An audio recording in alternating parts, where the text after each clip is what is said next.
E aí pessoal, tudo certo? Como vocês estão? Bruno Rezende falando e hoje eu quero conversar com vocês um pouco aqui, contar um pouquinho da minha história, tá? Pra vocês entenderem como foi meus primeiros passos no Photoshop, tá?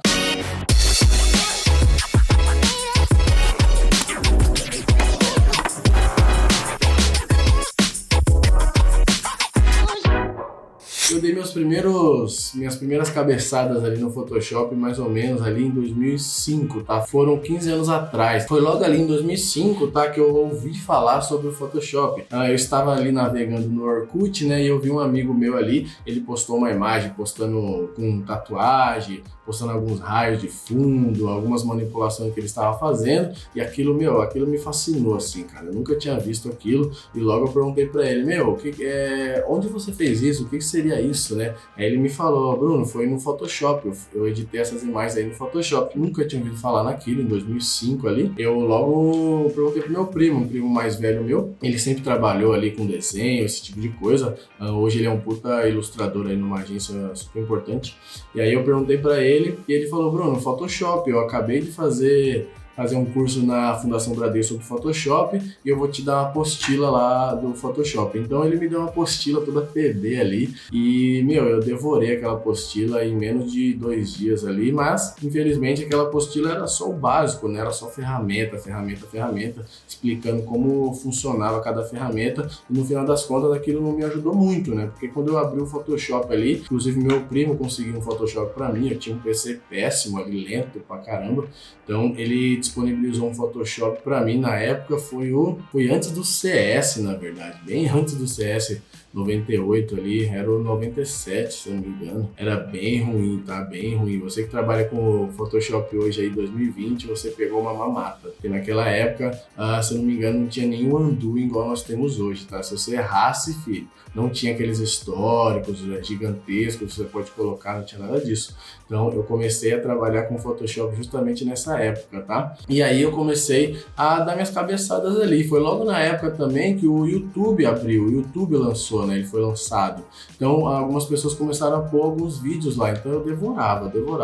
A maioria das coisas que eu aprendi ali no Photoshop foi sozinho ali, foi só pesquisando coisa na internet, no Google e no YouTube, tá? Eu lembro que passaram alguns anos ali, eu tava terminando a escola, minha mãe arrumou um curso para mim, ela me deu de presente um curso no Senac sobre Photoshop, tá? Então foi a primeira vez que eu entrei numa escola para fazer esse Photoshop de si e pelo incrível que pareça, eu sabia mais do que o professor, tá? O professor, ele não sabia basicamente nada, ele sabia muito menos do que eu. Acho que ele nunca entrou no YouTube para pesquisar sobre Photoshop.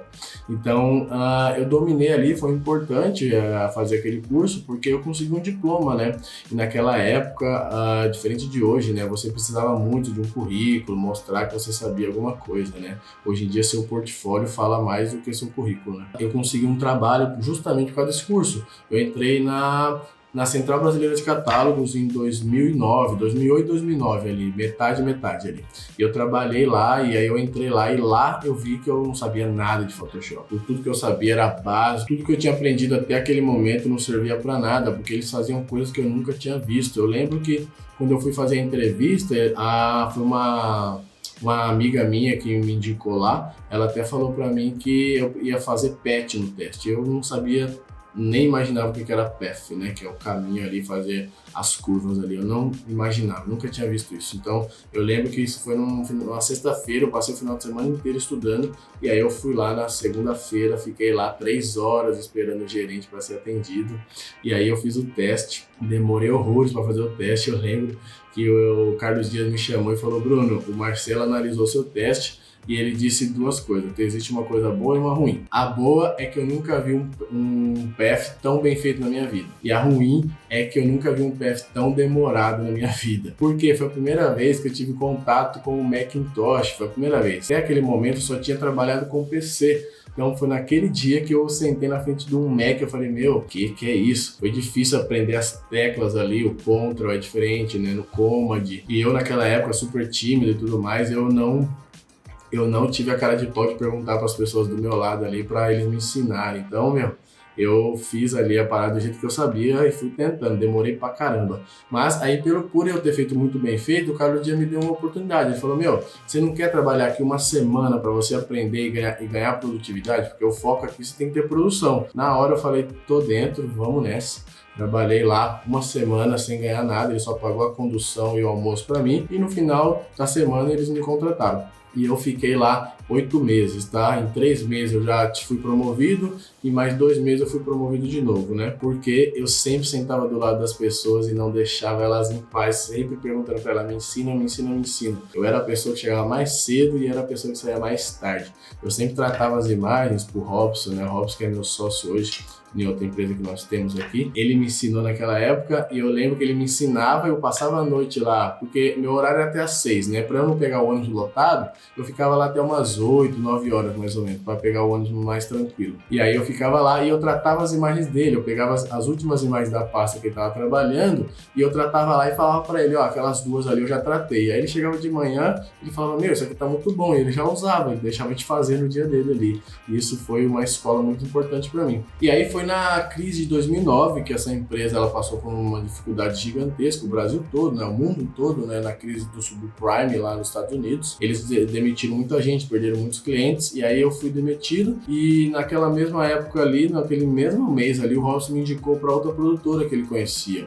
E aí eu trabalhei nessa produtora lá no Estúdio Boop, tá, que eu sou eternamente grato pelo Marcelo, pela Vanessa, por tudo que eu aprendi lá, justamente a produtividade e agilidade, tá? Porque eles tinham uma quantidade de imagens gigantesca lá no estúdio, eles faziam 9 catálogos na época, se eu não me engano, e o prazo super curto, então eu aprendi a ser muito rápido, porque eu sentava ali e ele falava, Bruno, vamos, você tem que fazer isso aqui super bem feito e super rápido, era todo dia isso, todo dia isso, todo dia isso. Então isso fez eu criar forma de trabalhar, as minhas formas de trabalhar cada vez mais rápida, porque eu tinha que fazer a mesma coisa com mais qualidade e cada vez mais rápido, porque os prazos eram cada vez menores. Então isso foi uma escola para mim muito importante na minha carreira, tá? Por isso que eu sou muito grato a eles lá por tudo que eles me ensinaram e me propuseram a evoluir ali durante aqueles 2 anos. E aí eu fiquei lá 2 anos, eu pedi demissão e eu voltei para essa Central Brasileira de Catálogo depois de 2 anos. Eles estavam no Brás agora ali.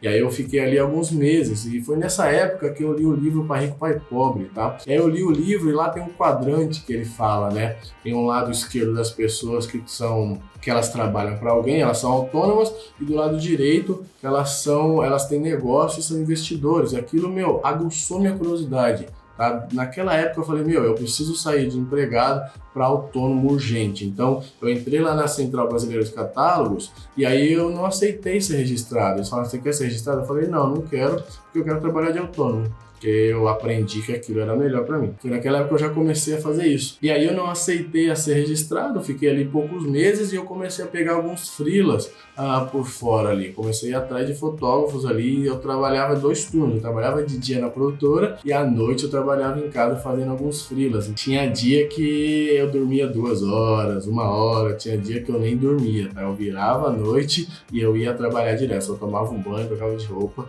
e ia. Até que não deu mais conta e eu saí da produtora justamente porque teve um problema lá que eles atrasaram meu pagamento. E aí eu falei, não venho mais. E foi justamente nessa época que eu encontrei a Karine Basílio e ela me chamou para trabalhar no estúdio dela. Ela falou, Bruno, eu quero que você venha trabalhar aqui. E eu falo que a Karine para mim é a minha madrinha no tratamento de imagem. Ela realmente me tirou do limbo e me colocou no mundo aqui do tratamento de imagem, me mostrou que realmente é um tratamento de imagem de moda, porque até aquele momento eu não sabia o que era. E ela mostrou para mim o que era isso. Então eu sou super grato a ela também, justamente pela essa oportunidade que ela me deu. Porque eu fui lá, eu marquei com ela, eu fiquei esperando ela acho que quase 3 horas também, 2 horas, não lembro. Ela se atrasou, eu fiquei lá plantado, lá esperando. E aí eu comecei a tratar uma foto para ela, deu uns 20 minutos, ela falou, Bruno, pode parar. Ela falou, meu, eu vejo que você entende Photoshop, mas você não sabe o que é tratamento de moda. Eu estou disposta a te ensinar o que seria isso, tá? Você quer trabalhar aqui comigo? Eu quero que você venha trabalhar aqui no meu estúdio todo dia. Então eu vou fotografar e você trata os meus projetos. Aí eu falei, mas e se não der certo, né? Ela falou, se não der certo, você volta a procurar emprego, você volta para onde você tá. Aí eu falei, não, eu vou fazer dar certo. Então eu fiquei lá alguns meses, tá? Porque começou a sair meu nome nas revistas, né? Saiu um trabalho dela e saía lá, tratamento de imagem de Bruno Rezende. E aí as pessoas começaram a vir atrás de mim. Aí veio o Hugo Toni, veio o Rodrigo Bueno. E aí eu falei pra ela, cara, eu preciso trabalhar de casa, vou começar a trabalhar de casa, eu não vou conseguir mais vir ao seu estúdio e atender só você. Ela falou, ficou super feliz que eu tava crescendo e tudo mais. Então eu comecei a atender outros fotógrafos e trabalhar de casa como autônomo, que era o que eu tanto queria. Veio tanto trabalho, começou tanta produção a aparecer, que eu tive que abrir uma empresa, que não era a minha ideia, sabe? Nunca foi meu sonho ter uma empresa. As coisas foram acontecendo, entendeu? Eu costumo dizer que foi 99% Deus e 1% talento, porque, como eu disse, não era a minha vontade. Eu só queria fazer meu trabalho ali e viver ali, sabe? Essa busca, essa correria, esse trabalho foi me levando a abrir meu escritório, abrir meu estúdio, que nós temos hoje aqui. Foi logo ali em 2011 que eu abri meu CNPJ. Foi um dos meus piores momentos da minha vida. Foi quando eu quase perdi meu pai. Meu pai teve um problema no intestino e foi quase nessa época que ele faleceu ali. Foi um momento bem difícil para mim e eu tive que tomar a decisão. Naquela época meu irmão já tinha casado e naquele momento eu virei o homem da casa. Comecei a trabalhar por conta, comecei a bancar as contas, comecei a cuidar da minha mãe, meu pai internado. Então foi um momento bem conturbado na minha vida, porque eu estava quase perdendo meu pai, eu estava virando o homem da casa e eu estava trabalhando por conta, sem segurança, teoricamente sem emprego, sem nada. Então foi naquele momento que eu não tive escolha e eu tive que amadurecer, eu tive que crescer, eu tive que virar homem de uma vez, porque a vida estava batendo e eu tinha que ficar mais forte. Foi ali que eu abri as portas do meu escritório e esse ano aí foi em 2011 ali. Então esse ano, no final do ano, fazem 10 anos que eu abri a minha empresa, Estúdio Bruno Rezende. Essa atitude que eu tomei ali realmente mudou a minha vida, tá? Todas as pessoas que eu conheço hoje, tudo que eu construí foi justamente por esse momento ruim, tá? Então eu costumo dizer que os momentos ruins, eles são importantes na vida de muita gente, porque se você tiver inteligência, se você estiver focado, se você trabalhar, se você plantar a semente todo santo dia, uma hora essa semente ela vai dar fruto. Foi no pior momento da minha vida que eu batalhei, que eu lutei, que eu trabalhei muito mais do que eu já trabalhava e por isso eu estou aqui hoje falando com vocês, tá bom? Esse é um pouquinho da minha história, tá? Espero que essa história possa agregar para você um pouquinho aí, mostrar um pouco a trajetória durante esses 10 anos aqui rapidamente, nesses poucos minutos aqui com vocês, tá? Só queria ficar mais próximo de vocês conhecerem um pouquinho mais de mim e eu espero cada vez mais eu ir conhecendo um pouquinho mais de vocês também, beleza? Então, fica com Deus, um beijo no coração de vocês e até a próxima aula, beleza? Vamos nessa!